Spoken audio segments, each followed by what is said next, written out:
والصلاة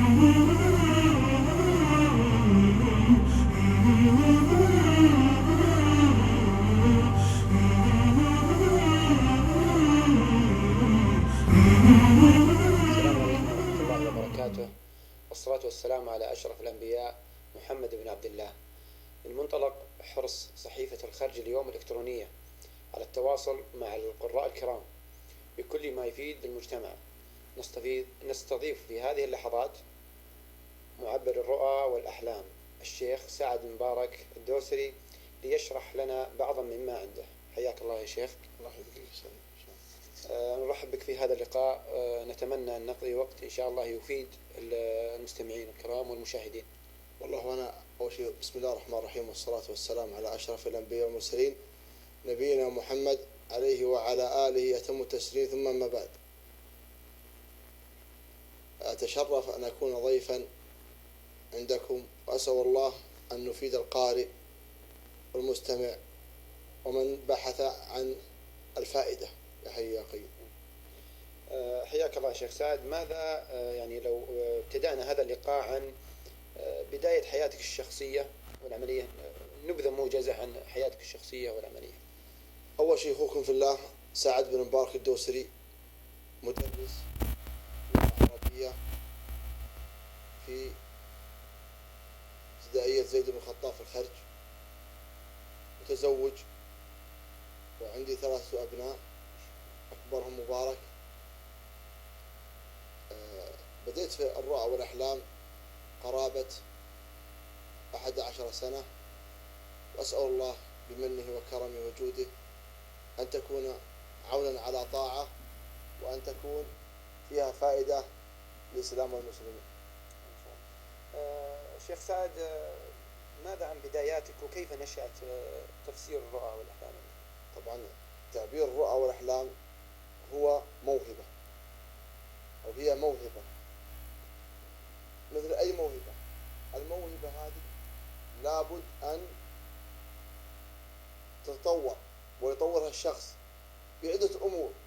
أولها الدعاء من الله سبحانه وتعالى، وسؤال الله وإلحاح الله بالدعاء أن يوفقه في هذا المجال، وهذا أمر استفدت منه بشكل كبير، ألا وهو الدعاء، ووجدت له أثرا عظيما في هذا المجال.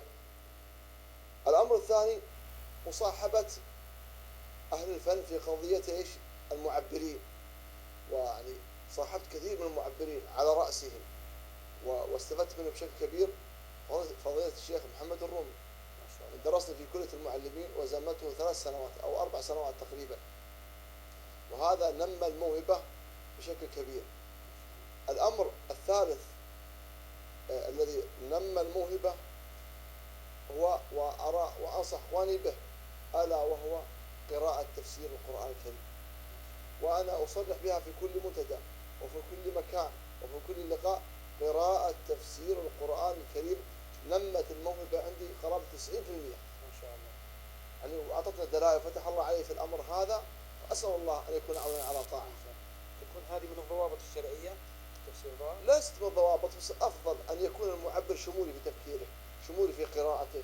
يعني من بعض الأمور لابد أن يكون المعبر عارف ما يدور حوله عشان ينزل الرؤيا على واقعها.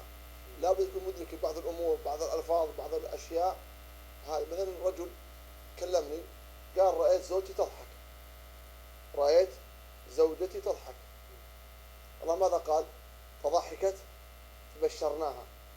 معنى ضحكت هنا بعض المفسرين قالوا حاضت، فقلت له هذا حمل ترزق بذكر، هذا حمل ترزق بذكر. من باب هذا لو المعبر يقرأ في التفسير في أمور كثيرة والشواهد كثيرة على هذا الأمر. جزاكم الله خير. شيخ سعد، هناك من يتعلق بالرؤيا أو هناك من يحدد مستقبله بالرؤيا، هل هذا صائب؟ هل هذا صحيح؟ الرؤى 3 أنواع أو لها 3 أمور، إما مبشرة أو محذرة أو محذرة أو معالجة فقط. أما من يتعلق بها فهذه والله مصيبة. يقول النبي صلى الله عليه وسلم من تعلق بشيء وكل به. تتعلق بالأحلام يوكلك الله على الأحلام، خل تعلقك بالله، وهذه يستأنس بها. يقول واحد السلف أبو الدرداء يقول والله إني لا أرى الرؤيا فكأنها جبل على صدري، ويقول يقول أحد الصحابة: والله إني لأرى الرؤيا فتمرضني شهرا. فلما سمعنا النبي صلى الله عليه وسلم يقول: فإذا رأى رجل ما يكره فليغير عن منامه ولينفث عن شماله وليستعذ بالله ولا يخبر بأحدا فإنها لا تضره، يقول الصحابة: ففعلنا هذا فذهب عنا ما نجد. أما التعلق بالرؤى الزائد فلا ينبغي. صح أنها تمرض وتفرح، ولكن لا تعلق بها، لا يوصل الدرجة هذه. أنا وجهة نظر في الأمر هذا. طبعا تعلق الناس بالرؤى، في ناس متعلقين، بس لا نعمم هذا على جميع الناس، لا. أنا سويت دراسة أو بحث بسيط على المتصلين علي، وجدت الذي يكررون الاتصال ما بين 10% إلى 15% هم الذين يعاودون الاتصال علي. يدخل في الوسواس يا شيخ؟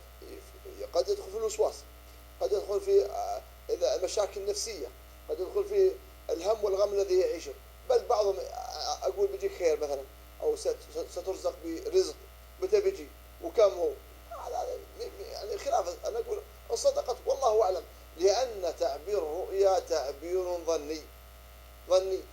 جميع المعبرون يقولون إن صدقت والله أعلم فقط، إن صدقت والله أعلم. أما أن نجزم بها ونحب عشانها ونكره عشانها ونأخذ أحكام بها، لا يصح أن نأخذ أحكام بها، يستأنس بها فقط.